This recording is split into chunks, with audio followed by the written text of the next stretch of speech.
നമുക്ക് റോമാലേഖനമാണ് നാം പഠിച്ചുകൊണ്ടിരിക്കുന്നത്.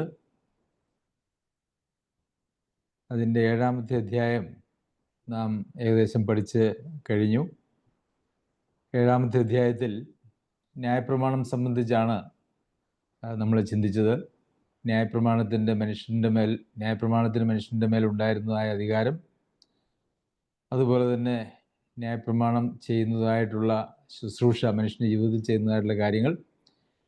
പക്ഷേ ന്യായപ്രമാണത്താൽ നീതി ലഭിക്കാൻ കഴിയാതെ വരുന്നതിൻ്റെ കാരണം ന്യായപ്രമാണത്തിൻ്റെ ബലഹീനത അല്ലെങ്കിൽ പരിമിതി. ഇത്രയും കാര്യങ്ങളാണ് നാം 7-ാമത്തെ അധ്യായത്തിൽ പഠിച്ചത്.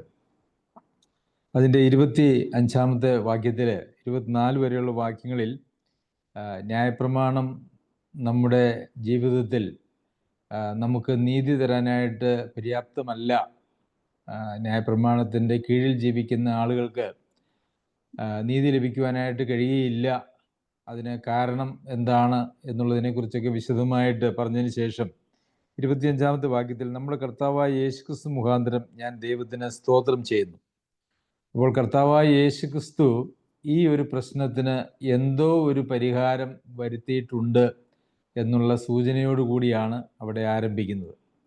6-ാമത്തെ അധ്യായത്തിൽ നമുക്ക് പാപത്തിൻ്റെ മേലുള്ളതായ ഒരു വിജയം, അത് വിശ്വാസത്താൽ നീതീകരിക്കപ്പെട്ട എല്ലാവർക്കും ലഭ്യമാണ് എന്നുള്ളത് നമ്മൾ പഠിക്കുകയുണ്ടായി.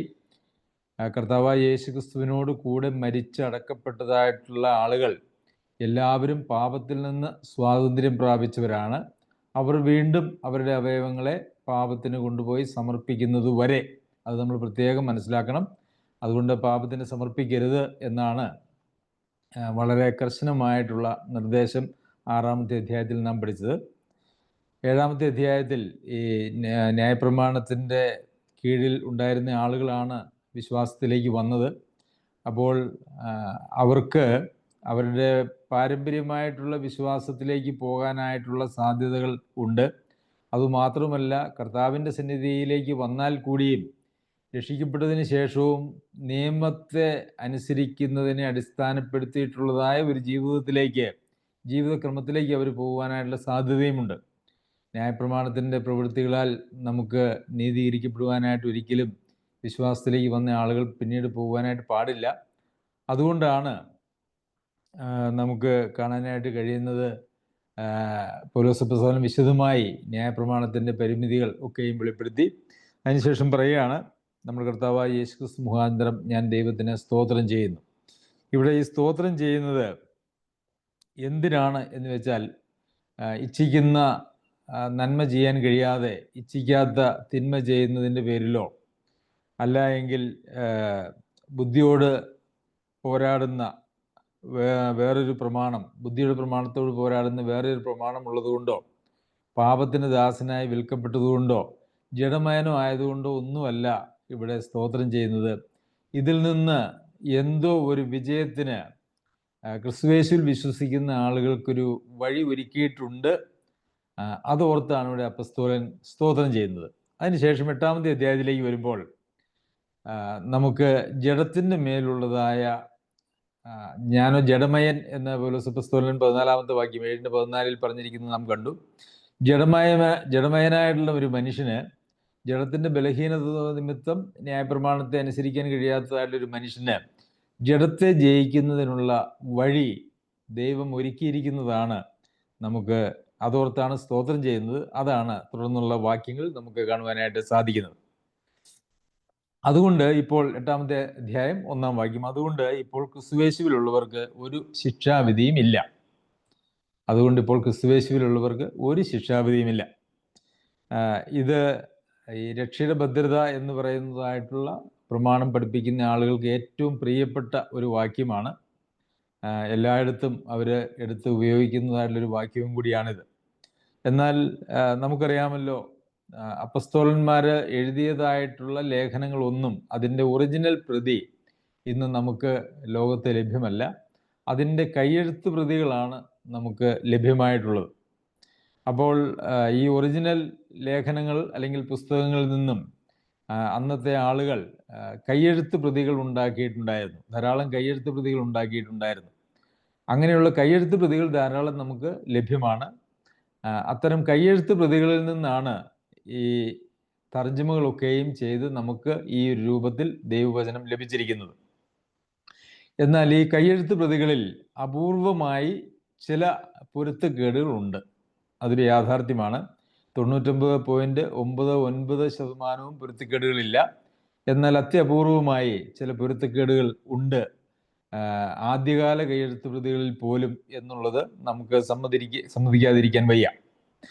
ഇവിടെ ഇംഗ്ലീഷ് KJV ബൈബിൾ എടുത്ത് നോക്കിയാൽ ഈ ഒന്നാമത്തെ വാക്യം എഴുതിയിരിക്കുന്നതിനകത്ത് ഒരല്പം കൂടി വ്യത്യാസമുണ്ട്. ചില കാര്യങ്ങൾ കൂടി അതിനകത്ത് അധികമുണ്ട് എന്നുള്ളത് നമുക്ക് ശ്രദ്ധിക്കുവാനായിട്ട് കഴിയും. ഇംഗ്ലീഷ് ബൈബിൾ ഉള്ളവർക്ക് KJV തർജ്ജമ എടുത്ത് നോക്കിയാൽ അത് നമുക്ക് കാണുവാനായിട്ട് സാധിക്കും. അവിടെ എഴുതിയിരിക്കുന്നത്, അതുകൊണ്ട് ആ എഴുതിയിരിക്കുന്നതിനെ മലയാളീകരിച്ചാൽ ഇങ്ങനെ നമുക്ക് പറയുവാനായിട്ട് കഴിയും: അതുകൊണ്ട് ഇപ്പോൾ ക്രിസ്തുവേശുവിലുള്ളവർക്ക് ജഡത്തെയല്ല ആത്മാവിനെ അനുസരിച്ച് നടക്കുന്നവർക്ക് ഒരു ശിക്ഷാവിധിയുമില്ല എന്നാണ്. അപ്പോൾ ചെറിയൊരു വ്യത്യാസം, അതായത് ചെറിയൊരു വാചകത്തിൻ്റെ ഭാഗം നമുക്ക് ഈ മലയാള ഭാഷയിൽ തർജ്ജമ ചെയ്ത അതിൻ്റെ പിന്നിലുള്ള എഴുത്ത് പ്രതിയിൽ ഒരു സെൻറ്റൻസിൻ്റെ ഒരു അല്പഭാഗം വിട്ടുപോയിട്ടുള്ളത് നമുക്ക് ശ്രദ്ധിക്കുവാനായിട്ട് കഴിയും. അങ്ങനെ കയ്യെഴുത്ത് പ്രതികൾ ഉണ്ടാക്കുമ്പോൾ അതിനകത്ത് അല്പം ഒന്നോ രണ്ടോ വാക്കുകളൊക്കെ വിട്ടുപോവുക എന്ന് പറയുന്നത് സാധ്യമാണ്. എന്നാൽ സ്വന്തം മനസ്സിൽ എന്തെങ്കിലും കൂട്ടിച്ചേർത്ത് എഴുതുക എന്ന് പറയുന്നത് സാധ്യമല്ലാത്തൊരു കാര്യമാണ്. അതങ്ങനെ യാദൃശ്ചികമായിട്ട് സംഭവിക്കുകയില്ല. പക്ഷെ ഒന്നോ രണ്ടോ വാക്കുകൾ വിട്ടുപോവുക എന്ന് പറയുന്നത് കയ്യെഴുത്ത് പ്രതികൾ തയ്യാറാക്കുമ്പോൾ സംഭവിക്കാവുന്ന കാര്യമാണ്. അതുകൊണ്ട് ഈ ഒന്നാം വാക്യത്തെ നമ്മുടെ മലയാളം വചനം ഉപയോഗിക്കുമ്പോൾ നമ്മൾ ഒരു അല്പത്തിരുത്തലോടുകൂടി അതിനെ വായിക്കേണ്ടത് ആവശ്യമാണ്.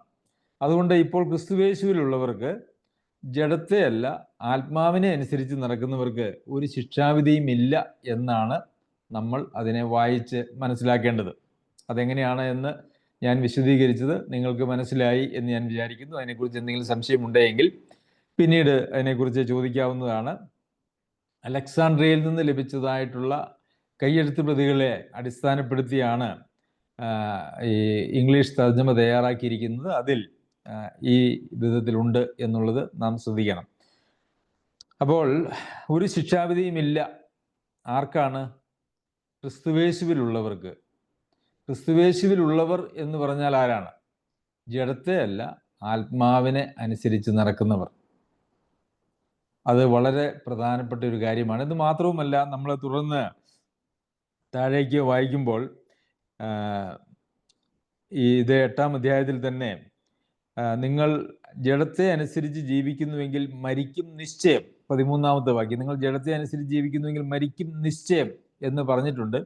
ആ വാക്യം യഥാർത്ഥത്തിൽ ഈ 1-ാം വാക്യത്തിലോട് ചേർത്ത് നമ്മൾ ചിന്തിക്കുമ്പോൾ വിട്ടുപോയതാണെന്നുള്ളത് തന്നെ ഒരു തെളിവാണ്. കാരണം ജഡത്തെ അനുസരിച്ച് ജീവിച്ചാൽ മരിക്കും നിശ്ചയം എന്ന് പറഞ്ഞിട്ടുണ്ടല്ലോ. അപ്പോൾ ക്രിസ്തുവേശുവിലുള്ളവർക്ക് ശിക്ഷാവിധി ഇല്ലാത്തത് ആർക്കാണ് എന്ന് ചോദിച്ചാൽ അത് ജഡത്തെയല്ല ആത്മാവിനെ അനുസരിച്ച് നടക്കുന്നവരാണ് എന്നുള്ളത് നമ്മളുടെ സാമാന്യ ബോധത്തിൽ നമുക്ക് മനസ്സിലാക്കുവാനായിട്ട് സാധിക്കും. അപ്പോൾ രണ്ട് കാര്യങ്ങൾ ഇവിടെ പ്രസക്തമാണ്. ഒന്നാമത്, ക്രിസ്തുവേശുവിൽ ഉള്ളവർ എന്ന് പറയുന്നവർ, അല്ലെങ്കിൽ ക്രിസ്തുവേശുവിൽ വസിക്കുന്നവർ, അവർ ജഡത്തെ അനുസരിച്ച് ജീവിക്കുന്നവരല്ല, മറിച്ച് ആത്മാവിനെ അനുസരിച്ച് ജീവിക്കുന്നവരാണ്.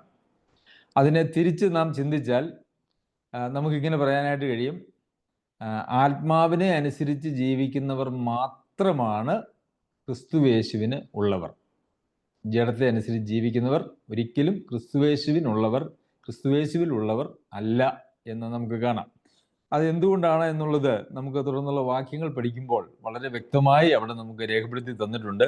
അതുകൊണ്ട് പ്രിയമുള്ളവരെ, നാം ക്രിസ്തുവേശുവിൽ ഉള്ളവരാണോ എന്നുള്ളതിൻ്റെ തെളിവ് നാം ആത്മാവിനെ അനുസരിച്ച് ജീവിക്കുന്നവരാണോ എന്നുള്ളത് മാത്രമാണ്. ക്രിസ്തീയ ജീവിതത്തിൻ്റെയും അക്രൈസ്തവ ജീവിതത്തിൻ്റെയും വ്യത്യാസം എന്ന് പറയുന്നത് ആ ഒരൊറ്റ കാര്യത്തിലാണ്. നമ്മൾ ഏതെങ്കിലും നിയമത്തെ അനുസരിച്ച്, അല്ലെ, സഭയോ നമ്മളോ സമൂഹമോ വെച്ചിരിക്കുന്നതായിട്ടുള്ള ചില നിർദ്ദേശങ്ങളോ നിയമങ്ങളോ അനുസരിച്ചാണ് നാം ജീവിക്കുന്നതെങ്കിൽ ഒരുപക്ഷെ അത് അത്തരം പ്രസ്ഥാനങ്ങളിൽ നിലനിൽക്കുന്നതിന് അത് സഹായകരമാണ്. എന്നാൽ ക്രിസ്തുയേശുവിൽ ഉള്ളവരെന്ന് നമ്മെക്കുറിച്ച് നമുക്ക് പറയുവാനായിട്ട് കഴിയുകയില്ല. ദൈവാത്മാവിൻ്റെ നിയന്ത്രണത്തിലേക്കാണ് യഥാർത്ഥത്തിൽ ഒരുവൻ വീണ്ടും ജനനം പ്രാപിക്കുമ്പോൾ വരുന്നത്. യോഹന്നാൻ സുവിശേഷം 3-ാം അധ്യായത്തിൽ നാം വായിക്കുന്നു, ആത്മാവിനാലും ജലത്താലും വീണ്ടും ജനിച്ചില്ല എങ്കിൽ നിങ്ങൾക്ക് സ്വർഗരാജ്യത്തിൽ കിടക്കുവാനായിട്ട് കഴിയുന്നതല്ല. നിക്കോദെമോസിനോട് പറയുന്നതായിട്ടുള്ള കാര്യം നമുക്കറിയാം. അപ്പോൾ ഈ ആത്മാവിനാൽ നാം വീണ്ടും ജനിക്കുമ്പോൾ നമുക്ക് ദൈവാത്മാവിനെ നമ്മുടെ ഹൃദയത്തിലേക്ക് ദൈവം തരുന്നതിൻ്റെ ലക്ഷ്യം എന്ന് പറയുന്നത് ആ ആത്മാവിനെ അനുസരിച്ച് ജീവിക്കുക എന്നുള്ളതാണ്. ആത്മാവിനെ ലഭിച്ചിട്ടും നാം നമ്മുടെ ഇഷ്ടത്തിനനുസരിച്ചാണ് ജീവിക്കുന്നതെങ്കിൽ നമ്മുടെ പഴയകാല ജീവിതവും ഈ വീണ്ടും ജനനം പ്രാപിച്ചതിന് ശേഷമുള്ള ജീവിതവും തമ്മിൽ ഒരു വ്യത്യാസവുമില്ല. കാരണം നേരത്തെ നമ്മൾ ജഡത്തെ അനുസരിച്ചാണ് ജീവിച്ചിരുന്നത്. നാം ഈ കഴിഞ്ഞ 7-ാം അധ്യായത്തിൽ നമ്മൾ വായിക്കുകയുണ്ടായി, മുമ്പേ നാം ജഡത്തിലായിരുന്നപ്പോൾ. അതേ പ്രയോഗം നമുക്ക് തീത്തോസ് എഴുതിയ ലേഖനത്തിലും എഫേസ്യർക്ക് എഴുതിയ ലേഖനത്തിലും ഒക്കെ നമുക്ക് കാണാനായിട്ട് കഴിയും. മുമ്പേ നിങ്ങൾ നടന്ന വഴികൾ, ജഡത്തിലായിരുന്നപ്പോൾ നിങ്ങൾ അനുസരിച്ച് നടന്നപ്പോൾ. യഥാർത്ഥത്തിൽ വീണ്ടും ജനനം പ്രാപിച്ച ഒരാൾ ജഡത്തെ അനുസരിച്ച് ജീവിക്കുക എന്ന് പറയുന്നത് ഉദ്ദേശിച്ചിട്ടില്ലാത്തൊരു കാര്യമാണ്. ആത്മാവിനെ അനുസരിച്ച് ജീവിക്കേണ്ടതിന് വേണ്ടിയാണ് ആത്മാവിനാൽ വീണ്ടും ജനനം പ്രാപിച്ച് ആത്മാവിനെ നമ്മുടെ ഹൃദയത്തിലേക്ക് ദൈവം നൽകിയിരിക്കുന്നത് എന്നുള്ളതായ യാഥാർത്ഥ്യത്തെ നാം മനസ്സിലാക്കേണ്ടത് ആവശ്യമാണ്.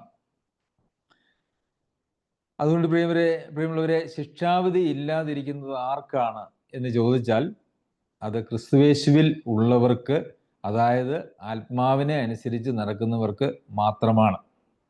അതല്ലാതെ എന്തെങ്കിലും ഒരിക്കൽ നാം രക്ഷിക്കപ്പെട്ടു എന്ന് പറഞ്ഞതിന് ശേഷം നമ്മുടെ ഇഷ്ടത്തിനനുസരിച്ച് ജീവിക്കുന്ന ആളുകളെ നമുക്ക് ക്രിസ്തുയേശുവിലുള്ളവർ എന്ന് പറയുവാനായിട്ട് കഴിയില്ല.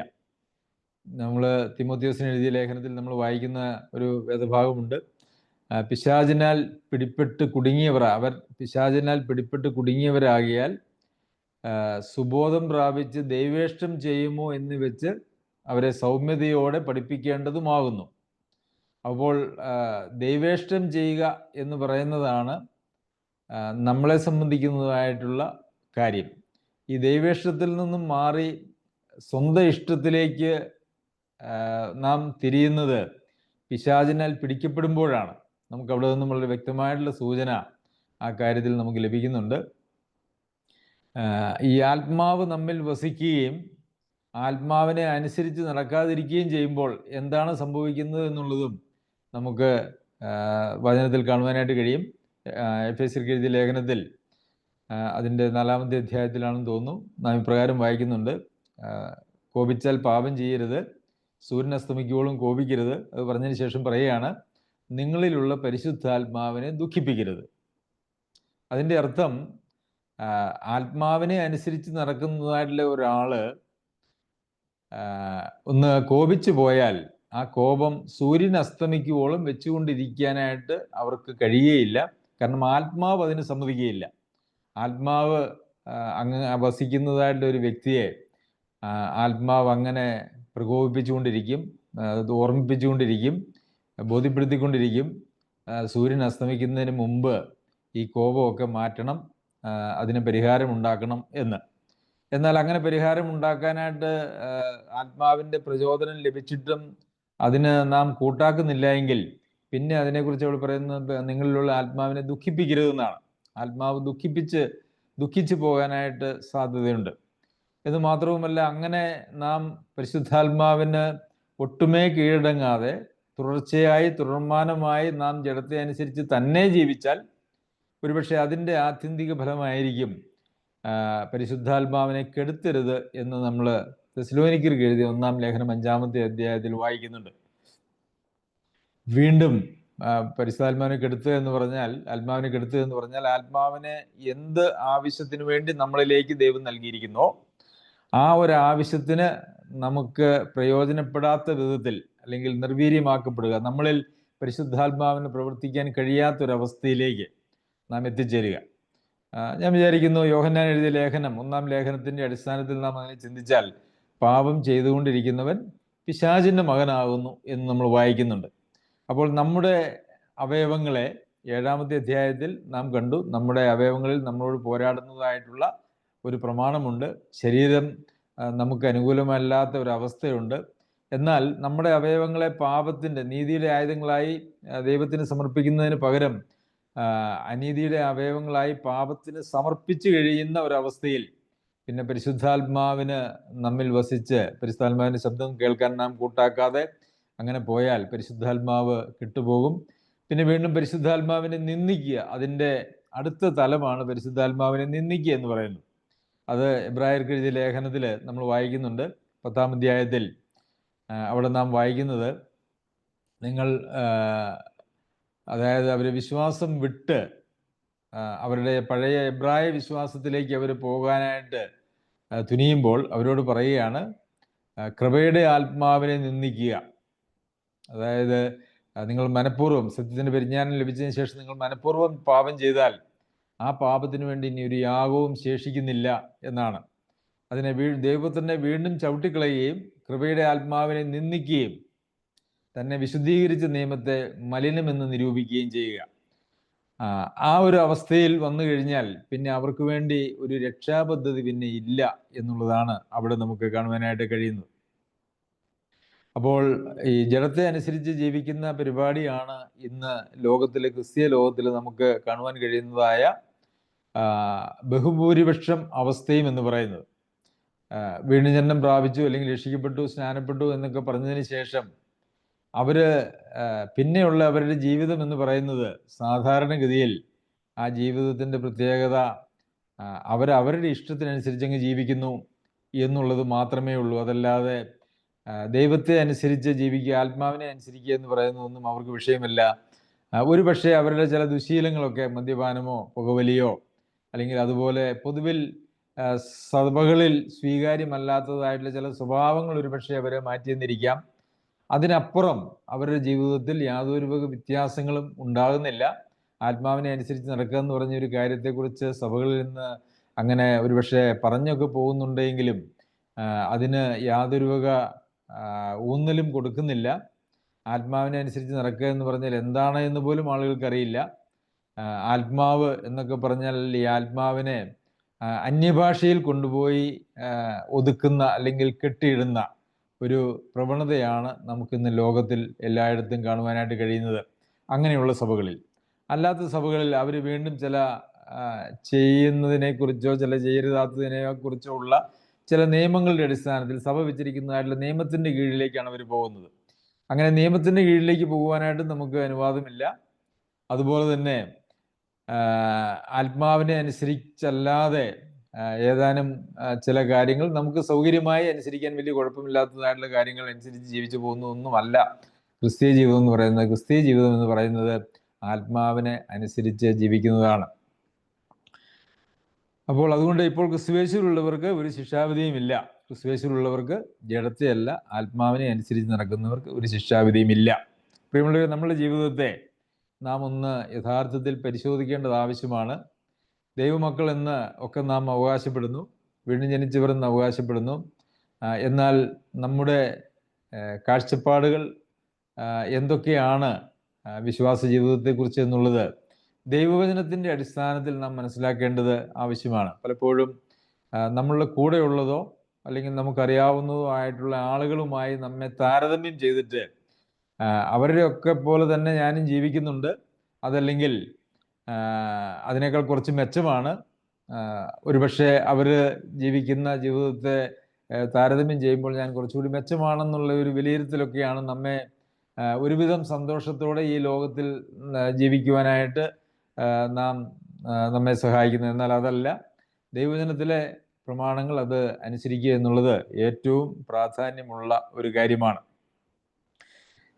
ശരി, രണ്ടാമത്തെ വാക്യം, ജീവന്റെ ആത്മാവിന്റെ പ്രമാണം എനിക്ക് പാപത്തിന്റെയും മരണത്തിന്റെയും പ്രമാണത്തിൽ നിന്ന് ക്രിസ്തുയേശുവിൽ സ്വാതന്ത്ര്യം വരുത്തിയിരിക്കുന്നു. എന്താണ് ജീവന്റെ ആത്മാവിന്റെ പ്രമാണം? എന്താണ് പാപത്തിന്റെയും മരണത്തിന്റെയും പ്രമാണം?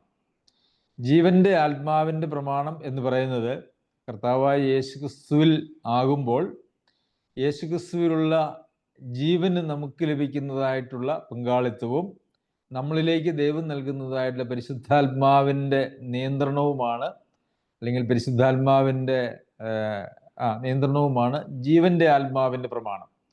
ആ ഒരു പ്രമാണം അങ്ങനെ പുസ്തകത്തിൽ എഴുതി വെച്ചതല്ല. ആ ഒരു പ്രമാണം നമ്മളെ ഹൃദയത്തിൽ വസിക്കുന്നതായിട്ടുള്ള പരിശുദ്ധാത്മാവ് ജീവിതത്തിൻ്റെ ഓരോ സാഹചര്യങ്ങളിലും നമുക്ക് വേണ്ടും വിധത്തിൽ തെളിയിച്ചു തരുന്നതാണ്. അത് വചനത്തിൻ്റെ അടിസ്ഥാനത്തിലായിരിക്കും. അതിന് നമുക്ക് ദൈവവചനത്തിൻ്റെ പഠനം അതിനാവശ്യമാണ്, ശരിയായ പഠനം അതിനാവശ്യമാണ്.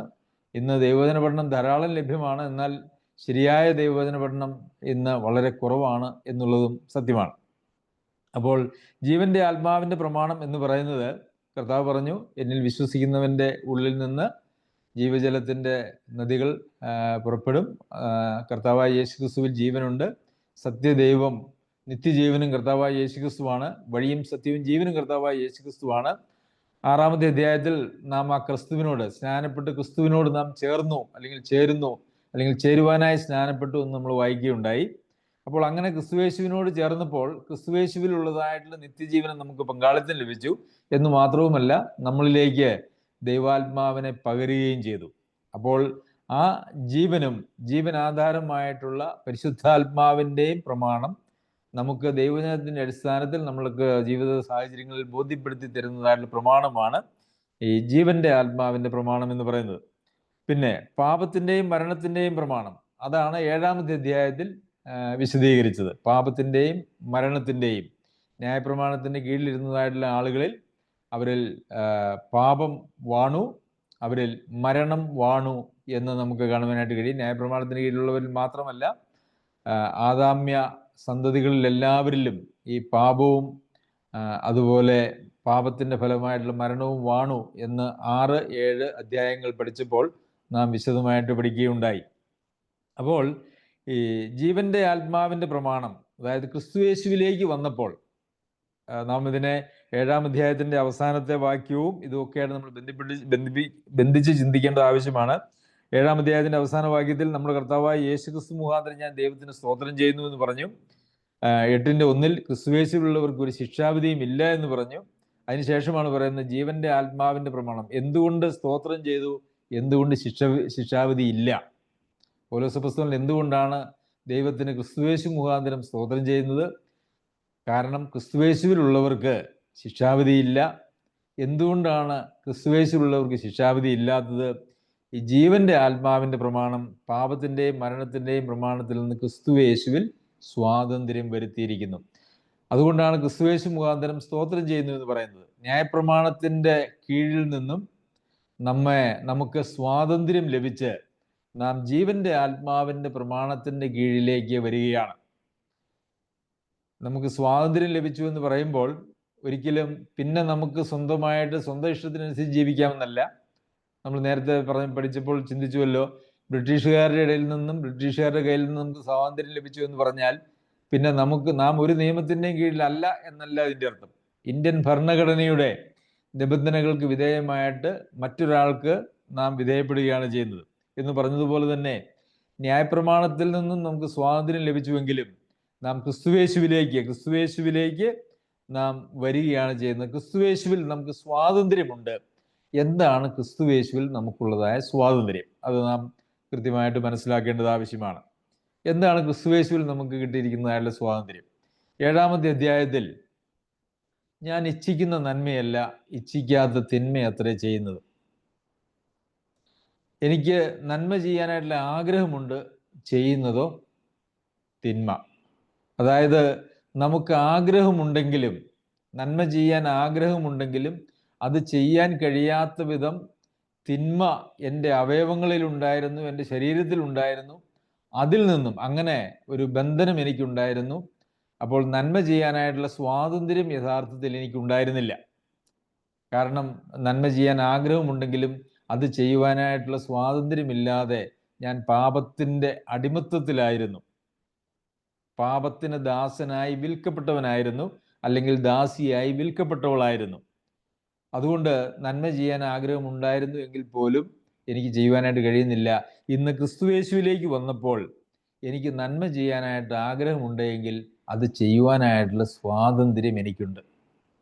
ആ സ്വാതന്ത്ര്യം എനിക്ക് ക്രിസ്തുയേശുവിലേക്ക് വരുന്നതിന് മുമ്പ് ഉണ്ടായിരുന്നില്ല. അപ്പോൾ ഇത് നമ്മൾ പൗലോസ് അപ്പോസ്തലൻ എത്ര കൃത്യമായിട്ടാണ് ഓരോ കാര്യങ്ങളും വിശദീകരിച്ച് തരുന്നത് എന്നുള്ളത് എത്ര മനോഹരമാണ് എന്ന് ഞാനിങ്ങനെ ചിന്തിക്കുകയായിരുന്നു. അപ്പോൾ നമുക്ക് സ്വാതന്ത്ര്യം ലഭിച്ചത് നമ്മളുടെ ഇഷ്ടത്തിനനുസരിച്ച് ജീവിക്കാനായിട്ടല്ല, മറിച്ച് ദൈവേഷ്ടം ചെയ്യാനായിട്ടുള്ളൊരു സ്വാതന്ത്ര്യം. ആ സ്വാതന്ത്ര്യം നാം ജഡത്തിലായിരുന്നപ്പോൾ ഉണ്ടായിരുന്നില്ല, നാം പാപത്തിൻ്റെ ദാസന്മാരായിരുന്നപ്പോൾ നമുക്കുണ്ടായിരുന്നില്ല. ഇന്ന് ദൈവേഷം ചെയ്യുവാനായിട്ട് നമുക്ക് സാധിക്കും. ക്രിസ്തുയേശു നമുക്ക് ആ പാപത്തിൻ്റെ ബന്ധനത്തിൽ നിന്ന് നമ്മെ മോചിപ്പിച്ചു. നമ്മൾ പാപസംബന്ധമായി മരിച്ചു, നാം സ്വാതന്ത്ര്യം പ്രാപിച്ചു. ഇപ്പം നമുക്ക് ദൈവേഷം ചെയ്യുവാനായിട്ട് കഴിയും. ഇതാണ് യഥാർത്ഥത്തിൽ കർത്താവായ യേശുക്രിസ്തു മുഖാന്തരം നമുക്ക് സ്വാതന്ത്ര്യം ലഭിച്ചു എന്ന് പറയുന്നത്. എന്നാൽ പിന്നീട് നാം നന്മ ചെയ്യുവാനായിട്ട് ഇച്ഛിക്കുന്നുമില്ല, നന്മ ചെയ്യുന്നുമില്ല എന്ന് പറഞ്ഞു കഴിഞ്ഞാൽ ക്രിസ്തുയേശുവിൽ നമുക്ക് ലഭിച്ചിരിക്കുന്നതായിട്ടുള്ള സ്വാതന്ത്ര്യത്തെ നാം ഉപയോഗിക്കുന്നില്ല എന്നാണ് അർത്ഥം. നമുക്കറിയാമല്ലോ, നമ്മെ സൗജന്യമായിട്ടാണ് ദൈവം നമ്മെ വീണ്ടും ജനിപ്പിച്ചിരിക്കുന്നത്. നമ്മളുടെ ഒരു പ്രവൃത്തികളും അതിന് കാരണമല്ല. വിശ്വാസത്താലാണ് നമ്മുടെ നീതീകരണം, നമ്മുടെ രക്ഷ. അതിനെക്കുറിച്ചൊരു സംശയവുമില്ല. എന്നാൽ മുന്നൊരുക്കപ്പെട്ട സൽപ്രവൃത്തികൾക്കായിട്ട് ക്രിസ്തുയേശുവിൽ നാം സൃഷ്ടിക്കപ്പെട്ടവരാകുന്നു എന്ന് നമ്മൾ എഫേസ്യർക്ക് എഴുതിയ ലേഖനം 2-ാം അധ്യായത്തിൻ്റെ 10-ാം വാക്യത്തിൽ നാം കാണുന്നുണ്ട്. നല്ല ഒത്തിരി കാര്യങ്ങൾ ചെയ്യാനായിട്ടുള്ള ഒരു താല്പര്യത്തോടു കൂടി, അല്ലെങ്കിൽ ഒരു ലക്ഷ്യത്തോടു കൂടി, അല്ലെങ്കിൽ ഒരു ഉത്തരവാദിത്വത്തോടു കൂടിയാണ് ദൈവം നമ്മെ ക്രിസ്തുയേശുവിൽ സൃഷ്ടിച്ചിരിക്കുന്നത്. അപ്പോൾ എന്നിൽ നന്മ ചെയ്യുവാനായിട്ടുള്ള ഇച്ഛ രക്ഷിക്കപ്പെട്ടതിന് ശേഷം വരുന്നില്ല, അതിനുള്ളൊരു താല്പര്യവുമില്ല എന്ന് പറഞ്ഞാൽ അത് നാം ദൈവാത്മാവിനെ അനുസരിച്ചല്ല നടക്കുന്നത്, നാം നമ്മുടെ ജഡത്തിൻ്റെ ഇഷ്ടത്തിനനുസരിച്ചാണ് ജീവിക്കുന്നത് എന്നുള്ളത് ആണ് അതിൻ്റെ അർത്ഥം. കാരണം മുന്നൊരുക്കപ്പെട്ടതായിട്ടുള്ള സൽപ്രവൃത്തികൾ എന്ത് എന്നുള്ളത് ദൈവാത്മാവാണ് നമ്മെ ഓരോ സമയത്തും നമുക്ക് ബോധ്യപ്പെടുത്തി തരുന്നത് എന്ന് നമുക്ക് കാണുവാനായിട്ട് സാധിക്കും. അതിനു വേണ്ടിയിട്ടാണ് ദൈവാത്മാവ് പലവിധ ശുശ്രൂഷകൾ ചെയ്യുന്നുണ്ട്. ഈ 8-ാം അധ്യായം തന്നെ മുമ്പോട്ട് വായിക്കുമ്പോൾ നമുക്ക് ആത്മാവിൻ്റെ മറ്റൊരു ശുശ്രൂഷയെക്കുറിച്ച് നമുക്ക് കാണുവാനായിട്ട് സാധിക്കും. എങ്കിലും പൊതുവെ പറഞ്ഞാൽ നമ്മുടെ ക്രിസ്തീയ ജീവിതത്തിൽ നാം എങ്ങനെ ജീവിക്കണം ഓരോ സമയത്തും എന്നുള്ളതിന് നമുക്ക് വ്യക്തമായ നിർദ്ദേശങ്ങൾ പരിശുദ്ധാത്മ നിവേശിതമായ വചനത്തിലൂടെയും അല്ലാതെ ഒരുപക്ഷെ സൂപ്പർ നാച്ചുറൽ പ്രകൃത്യാതീതമായിട്ടുള്ള വിളികളാലും ആലോചനകളാലും ദൈവാത്മാവ് നമ്മെ നടത്തുവാൻ പ്രാപ്തനാണ്. അങ്ങനെ നടത്തുകയും ചെയ്യും. പിന്നെ 3-ാമത്തെ വാക്യത്തിലേക്ക് വരുമ്പോൾ, ജഡത്താലുള്ള ബലഹീനത നിമിത്തം ന്യായപ്രമാണത്തിന് കഴിയാഞ്ഞതിനെ സാധിപ്പാൻ. ഇതാണ് 7-ാം അധ്യായത്തിൽ മുഴുവൻ നമ്മൾ കണ്ടത്. ഇതാണ്, ജഡത്തിനൊരു ബലഹീനതയുണ്ട്, അതുകൊണ്ട് ന്യായപ്രമാണത്തിന് നമ്മെ നന്നാക്കുവാനായിട്ട് കഴിഞ്ഞില്ല. ന്യായപ്രമാണത്തിന് എന്താ കഴിഞ്ഞേ? നമ്മളിൽ പാപം, നമ്മുടെ യഥാർത്ഥ സ്വഭാവം വെളിവാക്കുവാൻ കഴിഞ്ഞു, നമ്മളിലുള്ള പാപത്തെ നമുക്ക് കാണിച്ചു തന്നു. അങ്ങനെയുള്ള ശുശ്രൂഷകളാണ് ന്യായപ്രമാണം ചെയ്തത്. എന്നാൽ നമ്മളെ നീതീകരിക്കുവാനായിട്ട് ഒരിക്കലും ന്യായപ്രമാണത്തിന് കഴിഞ്ഞില്ല. കാരണം എന്താണ്? ജഡത്തിലുള്ള ബലഹീനത. അപ്പോൾ ഈ ജഡത്തിനുള്ള ബലഹീനതയ്ക്ക് എന്താണ് ക്രിസ്തുയേശു പരിഹാരം ഉണ്ടാക്കിയത് എന്നാണ് ഈ 3-4 വാക്യങ്ങളിൽ നമുക്ക് കാണാനായിട്ട് കഴിയുന്നത്. എന്താണ് മനുഷ്യൻ്റെ ജഡത്തിലുണ്ടായിരുന്ന ബലഹീനതയ്ക്ക് എങ്ങനെയാണ് കർത്താവായ യേശുക്രിസ്തുവിൽ ഒരു പരിഹാരം വന്നത്? ശരി, ദൈവം തൻ്റെ പുത്രനെ പാപജഡത്തിൻ്റെ സാദൃശ്യത്തിലും പാപനിമിത്തവും അയച്ചു, പാപത്തിന് ജഡത്തിൽ ശിക്ഷ വിധിച്ചു. ഈ പാപത്തിന് ജഡത്തിൽ ശിക്ഷ വിധിച്ചു. അതായത് കർത്താവായ യേശുക്രിസ്തു ഒരു പാപവും ചെയ്തില്ല. മോഹങ്ങളൊന്നും കർത്താവായ യേശുക്രിസ്തുവിൻ്റെ ജഡത്തിൽ ഉണ്ടായിരുന്നില്ല. ഒരു സാധാരണ അല്ലെങ്കിൽ സ്വാഭാവിക മനുഷ്യ ജനനം പോലെ ആയിരുന്നില്ല. ഒരു ആദാമ്യ സന്തതിയായിട്ടല്ല കർത്താവായ യേശുക്രിസ്തു ലോകത്തിലേക്ക് വന്നത്. എന്നാൽ കർത്താവായ യേശുക്രിസ്തു ഒരു മനുഷ്യനായി, നമ്മളെപ്പോലെ പാപമൊഴികെ നമുക്ക് തുല്യനായി കർത്താവായ യേശുക്രിസ്തു ഈ ലോകത്തിലേക്ക് വന്നു. അതിനുശേഷം പാപത്തിന് ജഡത്തിൽ ശിക്ഷ വിധിച്ചു. തൻ്റെ പുത്രനെ പാപജഡത്തിൻ്റെ സാദൃശ്യത്തിലാണ് അയച്ചത്, പാപജഡത്തിലല്ല എന്നുള്ളത് നാം പ്രത്യേകം ഓർക്കേണ്ടതുണ്ട്.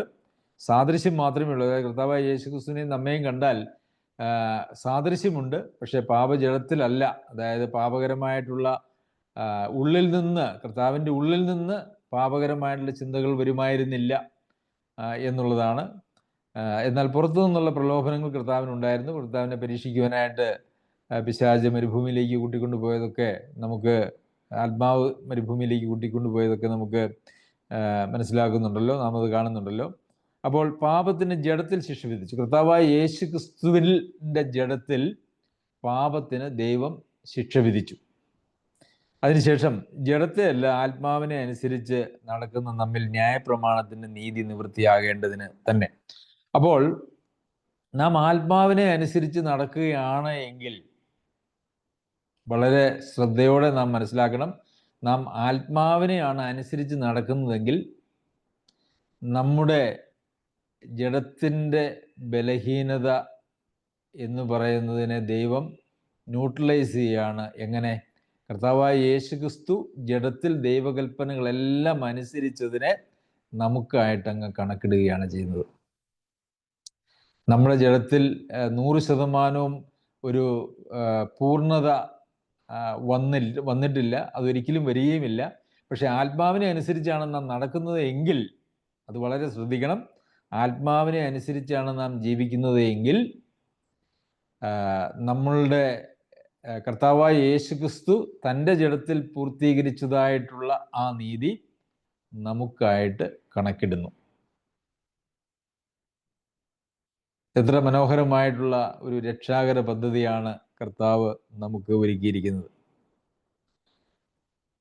നമ്മുടെ ജഡത്തിൻ്റെ ബലഹീനതയെ അതിജീവിക്കാനായിട്ടും അതുപോലെ തന്നെ കർത്താവായ യേശു ക്രിസ്തുവിൻ്റെ പ്രത്യക്ഷതയെങ്കിൽ നാം കുറ്റമില്ലാത്തവരും വിശുദ്ധരും നിഷ്കളങ്കരുമായിട്ട് വെളിപ്പെടുവാൻ, നാം കർത്താവായ യേശു ക്രിസ്തു വെളിപ്പെടുമ്പോഴേക്കും നാം പാപരഹിതരായിത്തീരും എന്നല്ല, കർത്താവായ യേശു ക്രിസ്തുവിൻ്റെ പ്രത്യക്ഷതയെങ്കിൽ നാം കുറ്റമില്ലാത്തവരും നിഷ്കളങ്കരും വിശുദ്ധരുമായി വെളിപ്പെടുന്നത് നാം ആത്മാവിനെ അനുസരിച്ച് നടക്കുമ്പോൾ നമ്മുടെ കർത്താവായ യേശു ക്രിസ്തു ജഡത്തിൽ പൂർത്തീകരിച്ചതായിട്ടുള്ള ആ നീതി നമുക്ക് കണക്കിടുകയും നമ്മുടെ ജഡത്തിൽ ഉണ്ടായിരുന്നതായിട്ടുള്ള എല്ലാ പാപസ്വഭാവങ്ങൾക്കുമുള്ള ശിക്ഷ കർത്താവായ യേശു ക്രിസ്തുവിൻ്റെ ജഡത്തിൽ ഏറ്റെടുത്തതുമായിട്ട് പ്രഖ്യാപിക്കുകയാണ് ചെയ്യുന്നത്.